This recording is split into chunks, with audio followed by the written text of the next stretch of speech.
تو مارا کہاں جا رہا ہے؟ اسے کوئی دہشت گردی نہیں کہتا؟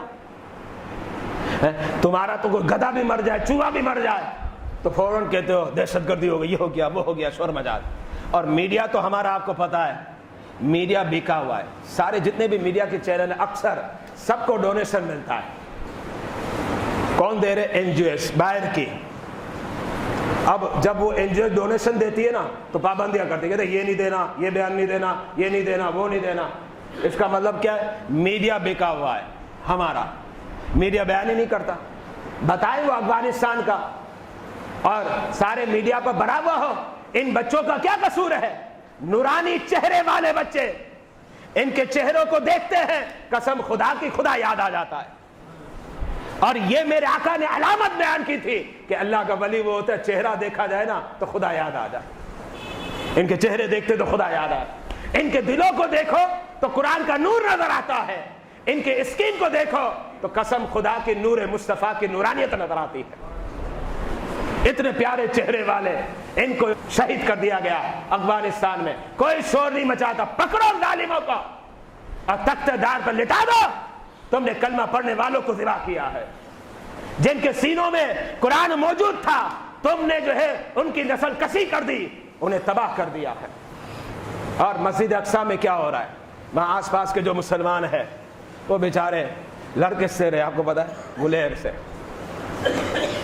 ڈنڈوں سے، اور یہ ظالم بس ایک مرتبہ فائر کرتے سامنے مر جاتے۔ لیکن میں ان کے جذبات کو بھی سلام پیش کرتا ہوں، اس لیے کہ انہیں پتہ ہے ہم مسلمان ہیں، مسلمان مر کے بھی نہیں مرتا، وہ تو جنت میں چلا جاتا ہے۔ تو غزہ اور مسجد اقصیٰ کے آس پاس کے مسلمان ذبح ہو رہے، مارے جا رہے ہیں، اور وہ مسجد اقصیٰ کی فتح کے لیے اب بھی لڑ رہے ہیں، مرد بھی لڑ رہے ہیں، عورتیں بھی لڑ رہی ہیں، اور بچے بھی لڑ رہے ہیں۔ ان کے جذبات کو سلام پیش کرتے ہیں۔ وہی مسجد اقصیٰ جو ہمارے ہاتھ میں کبھی تھی، ظالموں نے سمجھے کہ کافی حد تک لے لی ہے۔ میرے آقا علیہ الصلوۃ والسلام مسجد اقصیٰ میں آئے، بس اب آخری بات کی طرف آ رہا ہوں۔ میرے آقا علیہ الصلوۃ والسلام مسجد اقصیٰ پہنچے، استقبال ہوا، حضرت جبریل، اب دیکھتے ہیں کس کو آگے کرتے ہیں۔ اب آپ کے ذہنوں میں سوال آئے گا، جبریل بڑے ہیں یا انبیاء بڑے ہیں؟ اس میں کوئی شک نہیں، انبیاء کرام بڑے ہیں۔ جبریل انبیاء سے چھوٹے ہیں، انبیاء کرام جبریل سے بڑے ہیں۔ مقام اور رتبہ انبیاء کرام کا اعلیٰ ہے، خواہ وہ موسیٰ علیہ السلام ہو یا نوح علیہ السلام ہو یا آدم علیہ السلام ہو، اس میں تو کوئی شک ہی نہیں ہے۔ لیکن ایک اور بات بتانا چاہ رہا ہوں، جبریل اپنی طرف سے نہیں کہہ رہے، جبریل رب کی طرف سے کہیں گے کہ آج امامت کے مسلح پر جو کھڑا ہوگا وہ امام الانبیاء ہوگا۔ حضرت جبریل کو حکم تھا میرے محبوب کو امامت کے مسلح پر کھڑا کر دو۔ میرے آقا علیہ الصلوۃ والسلام امامت کے مسلح پر آتے ہیں اور انبیاء کرام کی امامت فرماتے ہیں، اور یہاں اس بات کو واضح کیا جا رہا ہے کہ خدا کی خلقت میں سب سے افضل اور برتر میرے آقا علیہ الصلوۃ والسلام کی ذات بابرکت ہے۔ نہ میرے محبوب جیسا کوئی تھا، نہ میرے محبوب جیسا کوئی آئے گا، نہ میرے محبوب جیسا کوئی ہو سکتا ہے۔ نہ ان کا کوئی جواب ہے، نہ ان کی کوئی مثال ہے۔ وہ ہے بھی بے مثال، وہ ہے بھی بے نظیر، اور وہ ہے بلا جواب۔ میرے آقا علیہ الصلوۃ والسلام جو سب سے افضل و برتر ہے، اللہ رب العزت کی بارگاہ میں دعا ہے، اے مالک مجھے دین کی صحیح سمجھ عطا فرما، اور جو کچھ میں نے بیان کیا، بیان کے دوران اگر کوئی خطا، غلطی، لغزش ہو گئی ہو تو مولا تیرے حضور دعا کرتا ہوں اور اس لغزش کو معاف فرما دے۔ باقی دعوانا الحمدللہ رب العالمین۔